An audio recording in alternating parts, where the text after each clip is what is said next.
Thoughts. As you can tell, this episode has got a name called Rollerball.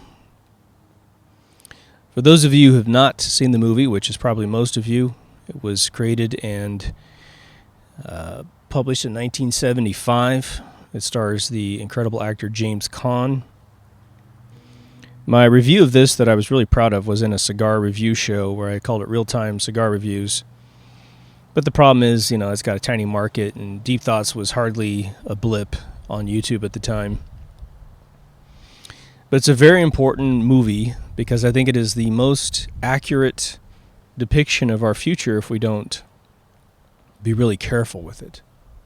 The movie is set in what we call in Hollywood the near future, which might be 30, 50 years in the future. Probably more like 50. Again, it was made in 75, and I'm telling you, it could be 50 years from today.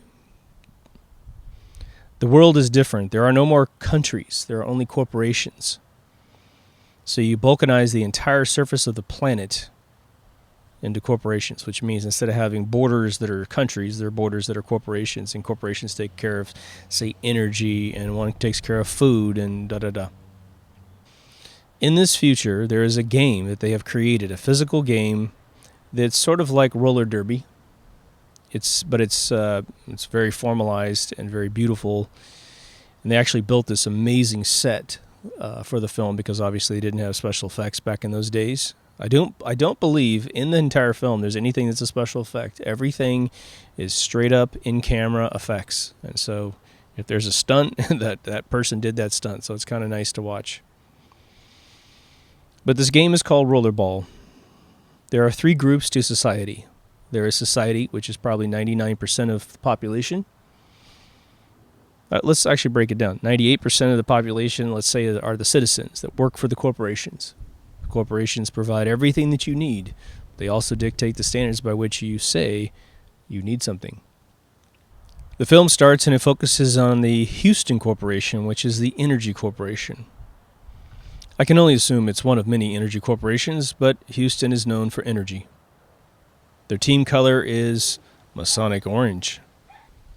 The other 2% of the world could be probably broke down into rollerball players. It's not this high, but let's just, for the sake of mathematics, make it easy. And the other percent that's left are the executives.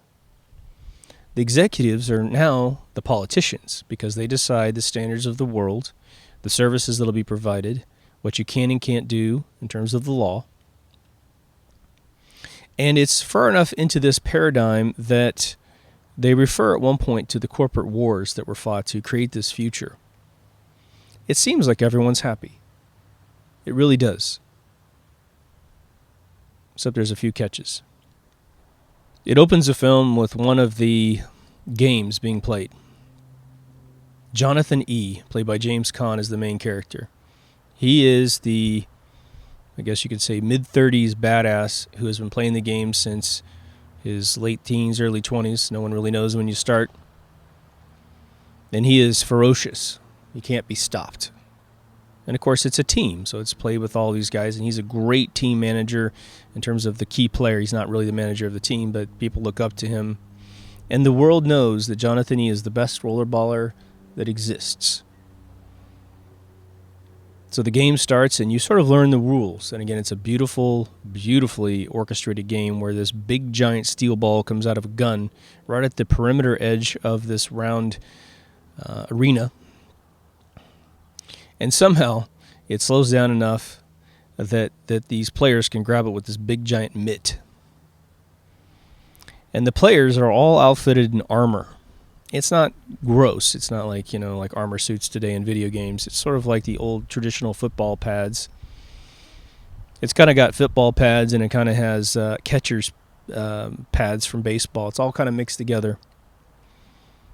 And then they wear these leather gloves, and the leather gloves have spikes on them because there's brutality in the game on a light level. You're allowed to bang someone in the face with your gloves.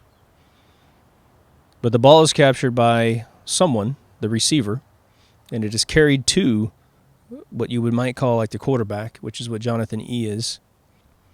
The ball has to stay visible at all times, so whoever has the ball has to hold it up. You can't conceal who has the ball. And you go around the court, and there's two goals opposite this circle. Right? One's at degree 0, one's at degree 180. And one's for one team and one's for the other team. And you have to do so many revolutions and get it into your goal, which is this sort of magnetic vacuum cone that you throw it into, and it makes this incredible sound when it hits the goal. You score about as often as hockey. The scoring is exactly like hockey and soccer and football, European football. 1 point is 1 point. One goal is 1 point. And of course, Houston wins at the first part of this film.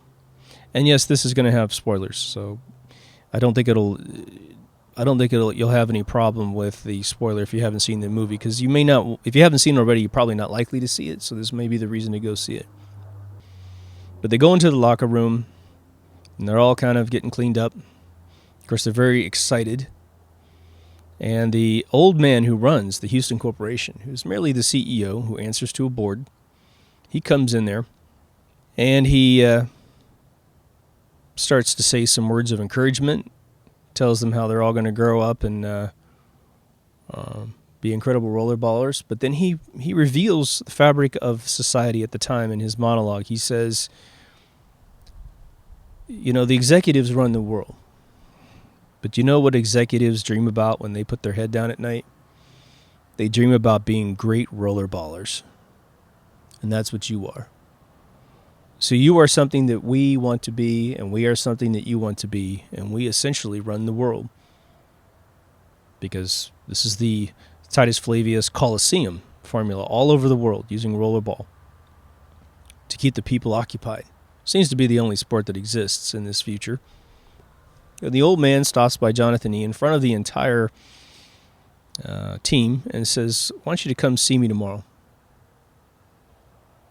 And he hands out this little, he has a little tiny silver tin, and he opens it up and he offers a guy named Moon Pie, who's the next step down. He's going to be the new leader once Jonathan E. retires, at some point.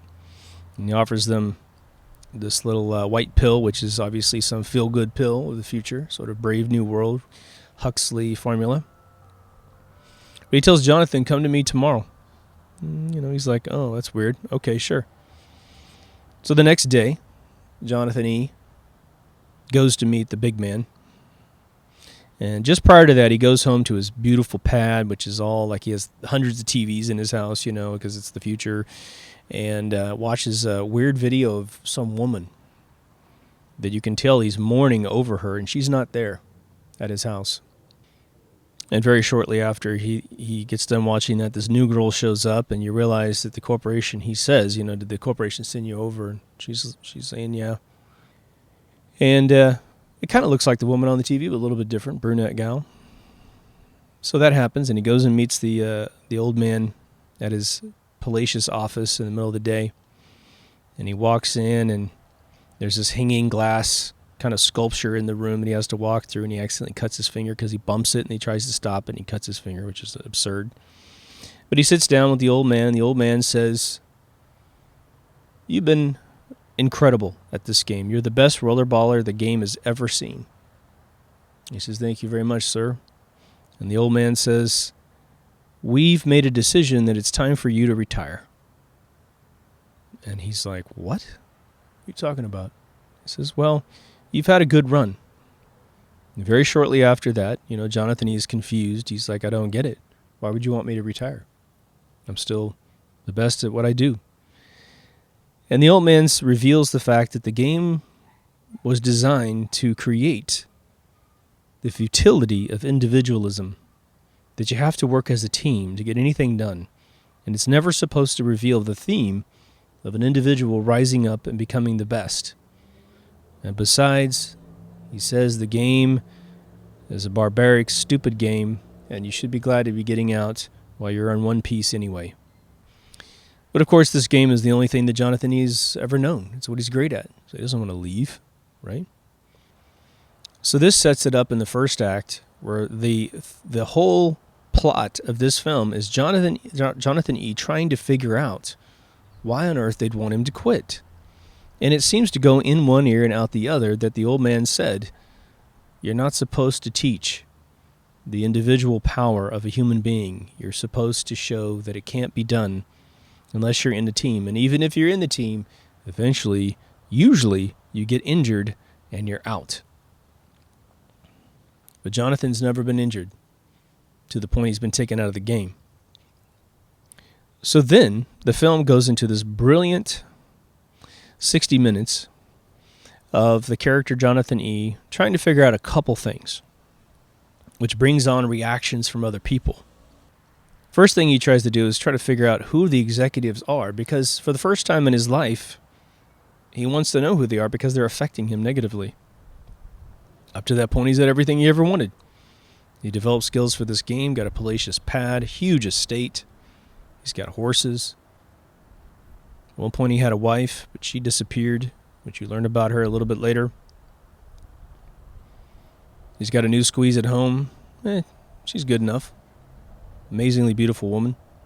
But he goes with his buddy Moon Pie to a library where he has ordered books about executive decisions.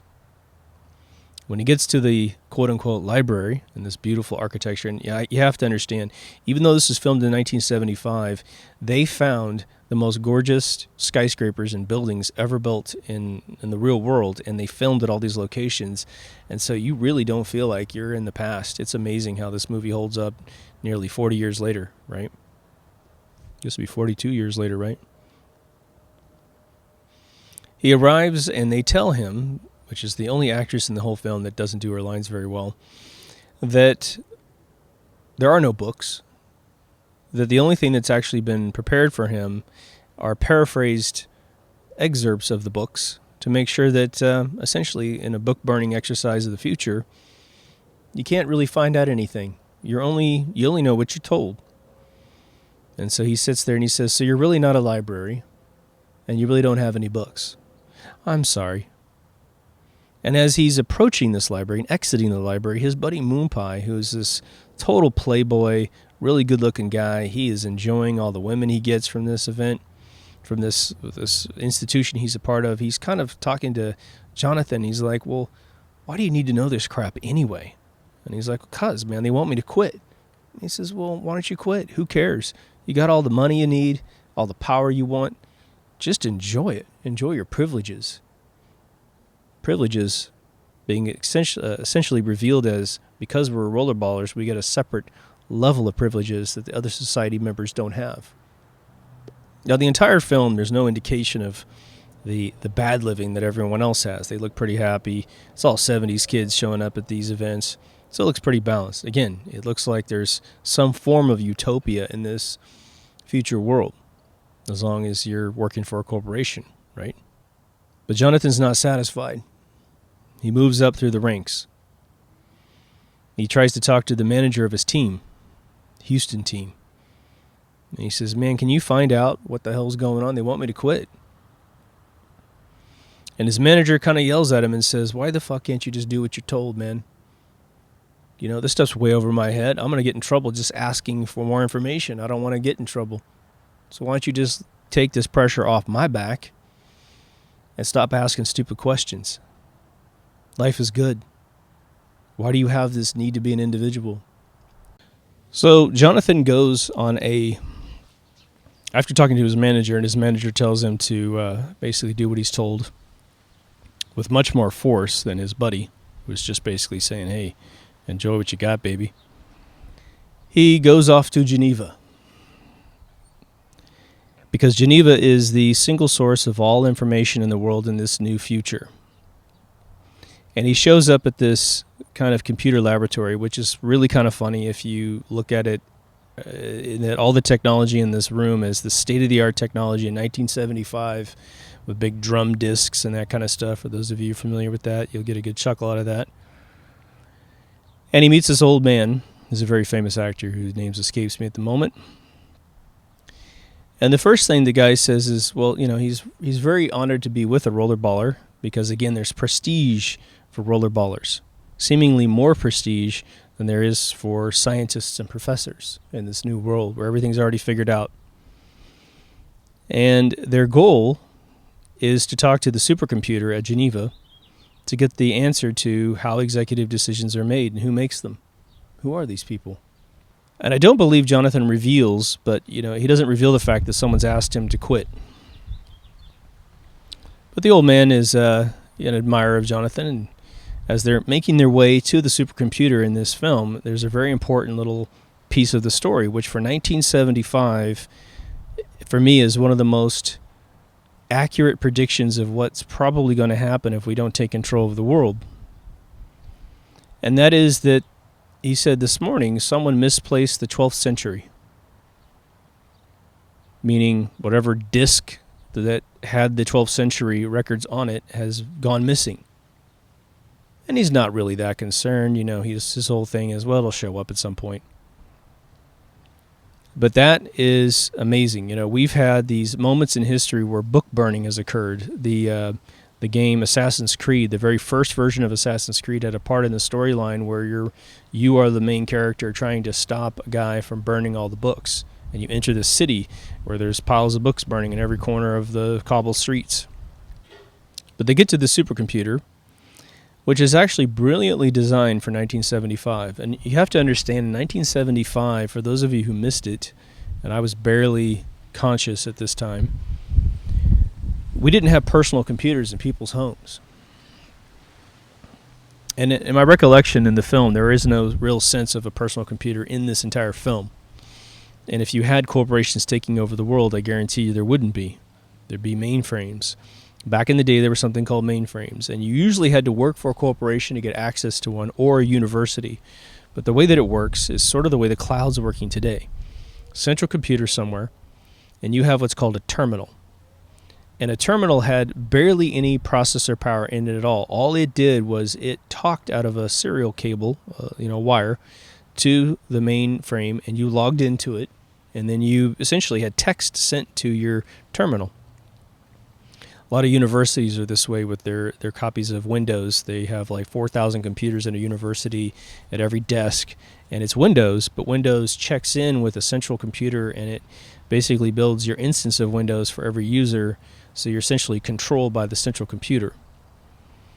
The people that run the world never ever wanted personal computers to exist, and that's why Apple has a much greater impact for those of us who understand than the layman understands. So Steve Jobs was saying at the very beginning of his life, which is why I think he was eventually pushed out of his own company, which I know there's a lot of details with that. It's not quite that clean, but he was saying, I'm going to take down IBM because we're no longer going to live with all of our stuff being at some central computer. We're going to have the computing power to do stuff at home. And he didn't coin the phrase personal computer. IBM did in 1981. But the future is, in this particular world, you don't have a computer at home, which you probably would.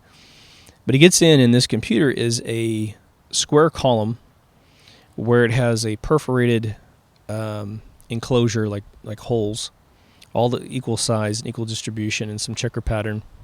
They're circles. And inside is liquid. And the computer bubbles the more it talks and thinks. And it's very interesting that, it's just some abstract definition of what a computer would be in the future. But it looked as if they had incorporated into the design of the computer liquid. There's some sort of intelligence inside this liquid, which is very interesting. But he gets in the room, and it's a fairly small room, and the old man says, go ahead, ask your question. And he says, well, I'm looking for the answers to how, executive decisions are made, who makes them, and that sort of thing. And the computer starts to go in a circular logic answer and starts answering the question with the question. Well, executive decisions are made by executives. And they both realize, as human beings in the room, the computer is actually going in some sort of obfuscated loop, right? It's not trying to give the answer for some reason, as if it's been programmed not to reveal how that level of society works. And they ask the question over and over, and eventually the old man gets very upset with the computer and says, this is Jonathan E. You can tell him. I'm telling you that you can tell him the answer to this. If nothing else, tell me the answer. And it just gets more convoluted. The answer keeps going and going, and the bubbles keep increasing and increasing. And the old man actually walks up to the column and starts to kind of hit it and shake it and yell at it. And they kind of push the camera into the bubbles, and you realize that Jonathan E. can't get the answer. So Jonathan E. goes back home. And you don't quite know if he lives in Houston. The environment that he's in doesn't really look like Texas much because it's sort of foresty, but I don't know every square inch of Texas. And there are some beautiful forests, or I should say even woody areas in that general vicinity of the United States. But he goes home, and his old trainer comes over. And it's this old guy that he comes in the door, and his wife says, well, sorry, it's not his wife, this new woman that's been put in the place of, I guess, this previous woman. She says, by the way, I've been kind of given my papers to leave. And the general thing that's revealed in the film is that executives like to take over the females that have been with the rollerballers. And they like to have sex with them and ask them about what was it like to be with a rollerballer. It's this weird kind of swingers thing that happens, but it starts at the rollerballer level, and the women migrate up to the executive level. So on this particular evening, he goes back. He's talking to his manager, and his wife or whatever, this partner, this woman says, your buddy's in the workout room, and he goes and has a conversation with his guy, and he says, I could really use your help. I've asked everyone, and no one has any answers, but they want me to quit. And the old guy looks at him and goes, uh-oh, if that's happening, then there's more happening than we both know, right? And they spend this enchanted evening together. It's the last night he has with the new woman, and it's a rare visit from his manager. And the manager reveals, and he's probably in his 50s in this show, and he says, I remember the corporate wars. And so he starts to recall for us, the listeners, the audience, it's just sort of the transformation. It's very light. It's not very detailed, which is actually brilliant, because that way they don't have to lock themselves down into scenarios that people could argue that, well, that wouldn't happen, this wouldn't happen. Just keep it beautiful and generic. But the guy, on his exit says, I'll do what I can to find out what's going on. At that point, Jonathan E. is called into a TV studio to help create his farewell special. He's been given this reward that his farewell celebration is going to be broadcast around the world, and they wanted Jonathan E. to narrate some of his favorite plays, some of how, just his life story, and they've picked out all these amazing plays that he's done over the years, which is obviously cut from the first game that we've seen. And there's a new squeeze, this blonde that shows up. And at this point, he doesn't care anymore. He realizes the game he's in. He's realized that if he ever falls in love with any of the women that are sent to his home, it's just going to be a heartbreak. But then you start to remember that in the first scene, when he got home, he was playing a movie of another woman we've never met, who he seemed to have a really beautiful relationship with. He refuses to narrate his special. In fact, he has a little pill box too, just like the old man, and he slips a pill to this girl. He says, you want one of these? And of course she takes it, and she doesn't ask what it is, and it's just starting to knock her out and really make her just sort of drugged out. And he looks at her, and he's kind of talking really soft-spoken. James Caan is really soft-spoken. He starts talking to this guy that's off camera who keeps cutting in, saying, please say the line, please say the line. And he's kind of like, so you want me to say all this? And he's like, yeah, if you could, And he's like, I don't think I'm going to do this. And he turns to the girl and he says, why would you take a pill if you didn't know what it was in it? And the power and meaning of these scenes is lost on most of us who were young when we saw it, because we're not picking up on the fact that society has been conditioned to a point where people do take drugs simply because they're handed the drugs. Again, if you read Brave New World, you'll hear all about it from 33 or something like that. Or it's in the 30s somewhere that book was released. But now there's a party he's supposed to go to, because they're going to go ahead and air the special no matter if he narrates it or not. And someone will simply say the lines for him, which is what this guy threatens him with. And he leaves. And he goes to the special. It's a big party at this palatial mansion, really futuristic looking for the time. And the room is mixed with executives and rollerballers. And he sees the woman that we saw last with an executive. She's all dolled up and way too much makeup. She seems to be drunk. She seems to be not enjoying her life. He shows up with the blonde, of course. And it's sort of a weird party. It's sort of like these, it's not quite Eyes Wide Shut by any means, but it certainly has that feel of elitism. The executives feel privileged to be with the rollerballers feel privileged to be with the executives. But his old manager is there, again, his old trainer, I should say.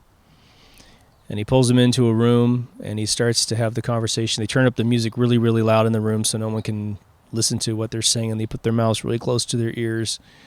And the trainer says, this is big. He goes, I can't find who is making this decision, but it's over even the head of the CEO of Houston. It's as if everyone wants Jonathan E. because he's breaking the formula of feudalism, right? And there's a little scene where the CEO of the Houston Corporation is in some video conference with the other executives, I guess, or the board of directors. You're not quite sure exactly who they are, but they all vote to take desperate measures to get him out of the game. And in this particular championship run, because we joined the movie 3 games before the end, and the very first game that we see is the third to the last, which they win. But the next game is going to be in Tokyo. So the rule set's been changed, where a lot of more brutality is going to be allowed. And there's a scene where after this party, which turns into a complete cluster of craziness, of people going outside and shooting this gun at trees, and it blows up the entire tree, and it's just these people living in this weird, kind of fruitless world where money doesn't seem to make anyone happy. All the women are miserable, stuck with these executives, and it's bad. And the next game's in Tokyo, which Jonathan is not invited to because he's been sort of, retired. But he says he's going to show up anyway. And he's at his house when he's packing up to leave to go to Tokyo because he has a private chopper in the back. And this blonde decides to deliver a message, which he's not really prepared to deliver to a number 1 rollerballer, which is probably the most physical, apt specimen in the world at the time. So she tries to threaten Jonathan E. in their bedroom as he's packing up, saying essentially, they'll make you quit, whether you like it or not. And he is sort of sick of the bullshit, and he takes one of his gloves, which he's dressed in normal civilian clothes, but he's got this glove with these spikes on it. And he pushes up on this girl, and he pushes the glove against her cheek, and he says, don't you dare try to threaten me. You're nobody. I'm fucking Jonathan E., man. And if I want to find out who's fucking with me, I'm going to find out who's fucking with me. And he drags the glove across her face and cuts her cheek, pushes her on the bed. And then he goes out back, and he's looking at the helicopter, and he's thinking, regardless of if I'm going to take her shit, her threat's real. And so he tells the pilot and his chauffeur, he goes, I think he tells the chauffeur, he says, why don't you bring the car around? I'm going to travel with the team, because he's afraid they're going to kill him in the helicopter. And he gets to Tokyo. And they've had this special training session just before the game occurred where they are trying to teach the players of Houston that Tokyo has a whole different technique. They use martial arts in their game, and they need to be respected because they're badasses. And this Moon Pie guy is this big white guy, he's going through all of this stereotypical bullshit about Asian people being small, being weak, and he gets the whole team all riled up to ignore this guy that's trying to teach them Hapkido techniques and karate techniques, and he basically sabotages the entire training session to just be overconfident. And Moon Pie has this special move that he uses where he sits up on the rails and he'll swoop down and kick a guy in the face and knock him out of the game. And he takes that little trick of his to Tokyo. And I will say that the Tokyo game is one of the best games you're going to see in the entire film. I mean, it is phenomenal. The last one's even better. But you see they have this national anthem that they sing at the beginning of the game. The players don't sing. But you have this Tokyo team that lines up, which is yellow, Houston, which is orange. And I have to say, in my lifetime, I've never seen a better collection of badass Japanese people in my life. These guys were just amazing specimens physically. And so they're painting the camera back and forth, and Moon Pie's being the idiot. He's being overconfident, and he's looking over at these guys and I think blows a kiss or a wink or something, and these other guys are kind of looking back. And they know that Moon Pie's amazing, and they know that Jonathan E's amazing. Jonathan's keeping his shit together. And even though Jonathan E encouraged him to sabotage the training session for whatever reason. But the game starts, and again, there's a lot less rules. There's a lot more brutality in this game. And Moon Pie pulls his little trick. He sits up on the rails, and he swoops down and kicks a motorcycle guy in the face. And there's two types of players, right? They're on roller skates, the old-fashioned roller skates, I should say, like roller derby. But they also have motorcycles that have a bunch of armor on them, and they have a little loop on the back so everyone can grab the motorcycle and get a thrust around the court, right? But the Japanese aren't going to put up with this guy's bullshit. And they play honorably until bullshit starts to enter the game. And so Moon Pie takes one of their dudes out, and they're like, okay, I see where the rule is. If that's what you consider to be an honorable play, let us show you what we're capable of. And in one of the most famous scenes in the film, they have three guys swoop down on Moon Pie, grab him, push him to the ground. He's fighting off a couple of them, but eventually they pull his helmet off, and with those gloves, which are sanctioned gloves, with the spikes on them, they hit him square in the back of his skull. And they knock him the fuck out, and they essentially kill him. They basically create a brain-dead situation for him. And Jonathan E. is, watching his good friend go down. And it's his own stupidity of arrogance, right, that's kind of led to this situation. But Jonathan, the way the game has worked is that the center is sort of the pit. And that's where the cameras are all filming the game. That's where all the teams have one half of the circle and the other one has the other half. That's where they do repairs and usually allow substitutions to go back out and replace. And Jonathan is looking over, and he watches Moon Pie get pulled in on a stretcher, and his eyes are wide open, but he is gone. Right? He's not dead, but he's just gone. And he obviously fears the worst. And so James Caan character goes back out and gets the guy that hit his buddy, and he does the same thing. He knocks that guy down, pulls his helmet off, and beats the shit out of him. And you assume he kills the guy, and then they proceed to win the game. And so Jonathan then realizes, all right, let's see if we can't create. He's going to be out of the game. He realizes there's really nothing he can do about it, but he's going to get some concessions. And so he goes back to the old man. And he says, look, I want to see my wife again, the one I was married to, which you then learn is the woman in the very beginning of the film that he was looking at and mourning over. And the guy says, well, that's going to be really tough. And he goes, well, you guys took her away from me. You can bring her back just for one visit. And the old man says, well, I heard that she left on purpose. And there's a small scene where she does come back to his house. And she's this gorgeous woman. She's a very famous model who became an actress in real life. And they spend an afternoon riding horses. They make love. And she finally says, look, I did leave because you were so stuck in your game. There was no chance for us to make a family. I wanted a family. And I have a family now. I have children now, and I have a good husband. He is an executive, but he's not like these other vultures that you're dealing with today. And so there's a bit of solace for him that even if he loses his life, the love of his life is happy now, right? So then there's the championship game with New York. It's the final game. The rest of the film will be inside of this final game. The old man is still trying to pressure him not to show up to the game, and so what they do is they say no substitutions, which means once someone's knocked out of the game, no one can come. There's no relief players, let's put it that way. and the game starts. And the New York corporation's all red, white, and blue. Houston's still there, orange, of course. And the game is just a bloodbath. Anything, there's no rules. You can do whatever you want to do. You can't bring a gun into the ring, but you can use what you got to do however much damage you want. And the game reduces down to 2 against 1. The entire Houston team is either knocked unconscious or dead, and the same goes for New York. They've had a motorcycle explode and catch fire on the stage and on the arena, and so you got this motorcycle that's on fire that's just in front of one of the goals.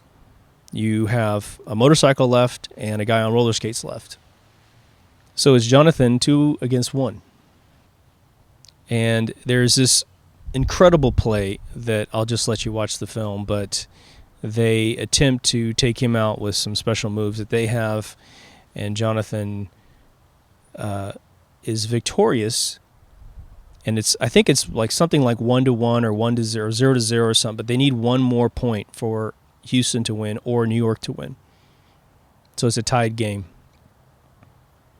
The motorcycle guy gets completely taken out, and he's left with the roller skater.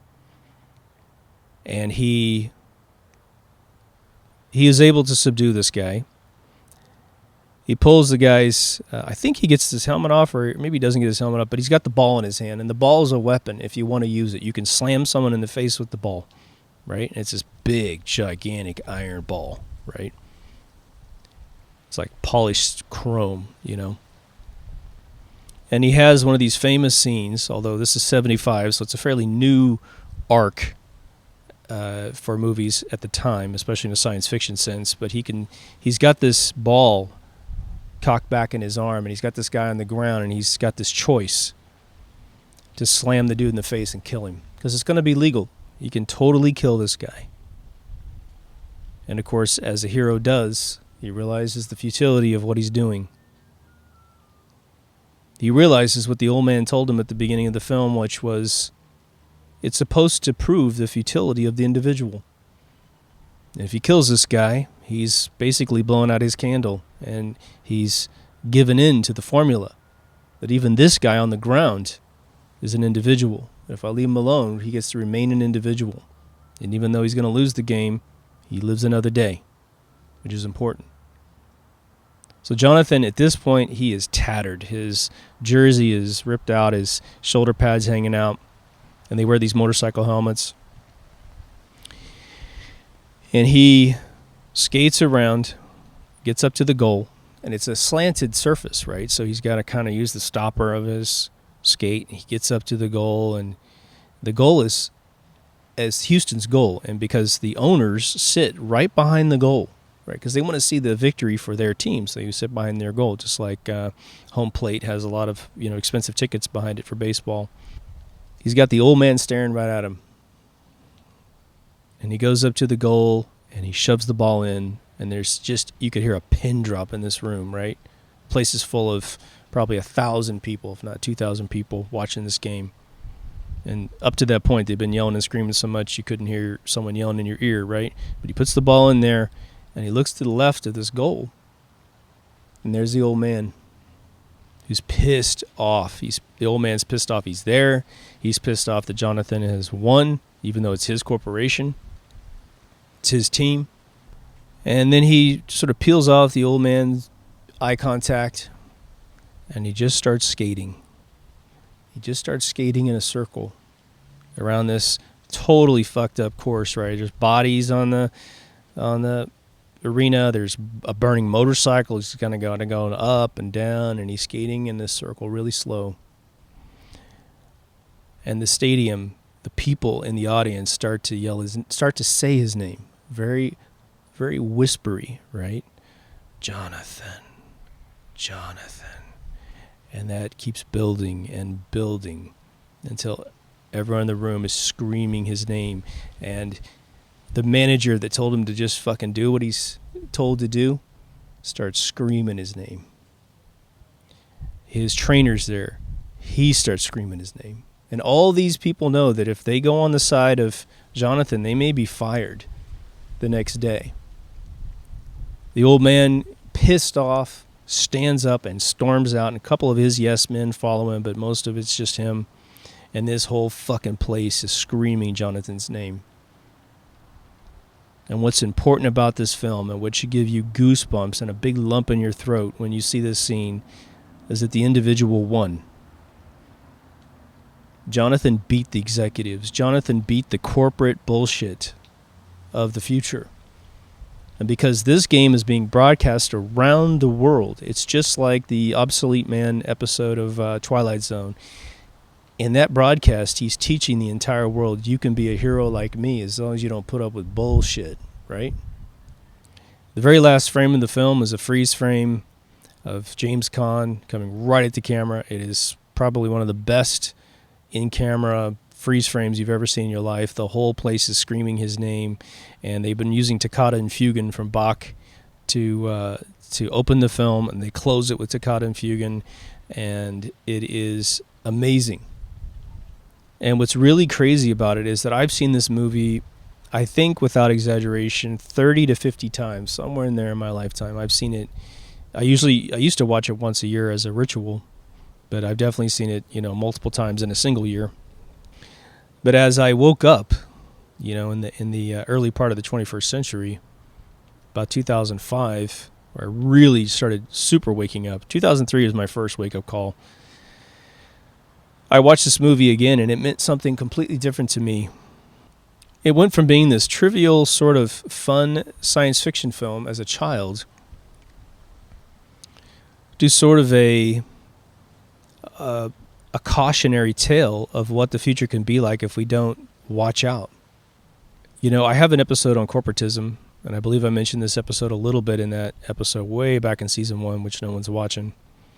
But the idea is that, there is a formula that we have to be very careful about when it comes to the idea that corporations would take over the world. Because you might listen to that idea and you think, well, that's just crazy. It's just science fiction, whatever. It could never happen. And it wasn't until I watched it probably within the last 10 years that I realized that there is a formula that could really make that possible. And it goes something like this, and I want to reveal the formula in my thinking. It could never happen, hopefully. But because the world runs on monetary units, right? We have money that makes everything go around. And believe me, I'm not trying to exacerbate the lack of capitalism or try to give any rationale for socialism, because it simply doesn't work. If there was any type of financial crisis for a country, whereby the country couldn't pay its bills here and there, corporations could swoop in and pay the bill in exchange for control. And you do that a couple times, and I don't think there's any corporation quite that wealthy. They say that, for instance, the market cap for Apple computers is somewhere around $1 trillion, and nobody quite knows what they have in the bank. It's, people do know what they have in the bank, but it's over $100 billion in cash in the bank. $100 billion would barely touch, the war in the Middle East. It would barely touch, half of the agendas that we have in this world. But then again, governments always charge too much for everything and pay too much for everything. $500 toilet seats so they can launder money into black projects, that kind of stuff. But you never know how they could exacerbate up some sort of plan such that corporations could take over everything. Now, I think, thankfully, because the internet has awakened so many people that they have lost traction on any plan they ever had to keep the Rockefeller, claim of a 100-year war. When Nick Rockefeller talked to Aaron Rouzeau, he said there's going to be a war. It's going to last 100 years. There's going to be a catalyzing event that's going to make this happen, 9/11, and we're just going to know war forever. And the terrorists are going to be people that we can't find. It's not going to be a country that we can just eliminate. It's going to be this phantom force. And every single thing that Nick Rockefeller told Aaron Rouzeau has come true 1,000%, right? If you haven't seen this film and you dig this sort of education, you dig the fact that fiction sometimes can dictate life and life can dictate fiction, I want to highly recommend you get your hands on the first Rollerball of 1975. Now, there was a Rollerball sequel that was made that was so bad that when they brought the script to EA, while I worked there, EA turned it down because they said this is going to be one of the worst movies ever, and we're not going to try to make a video game off of it, because even if the video game was great, no one's going to want to play it. And they changed the game tremendously from the original movie, and it was supposed to be a prequel to Rollerball, as I understand it. But I want to bring you up to a formula I've talked about a couple times on various episodes so that you're aware of what happens. If there is a film that has a great message in it, Hollywood has this thing that they do, and it could be organic. I tend to think it's not organic because they typically go after films that had moral upticks, right? I talked about this, I believe, in the morality episode, but how do you find a film that was made a long time ago, right? Your parent has to appreciate that film and teach you as a child that The Wizard of Oz is a great film. If your parent doesn't know that Wizard of Oz is a great film and why it's a great film, it was written by a guy that was devoted his whole life to getting rid of the banking cartel that was destroying America. He said, the yellow brick road is the goal that led to the man behind the curtain. The whole thing is about revealing the fact that the few try to control the many. The wizard was this pussy behind a curtain, pretending to be this godlike force, right? And to have all the solutions to give a person a heart and courage and all this other stuff, right? A brain. Well, they made a new movie called Oz, which was, again, a prequel to Wizard of Oz. When you went on the internet, and in fact, even to this day, if you search on Wizard of Oz, a lot of the feedback you get is this other remake. So a lot of the fine results, because there's SEO, search engine optimization services that make a movie more popular than others. You're buying keywords. Again, they stop buying keywords once the film gets out of the studio. It erases the past. And we can't allow that to happen. Rollerball, the new movie, almost erased the previous movie on the internet.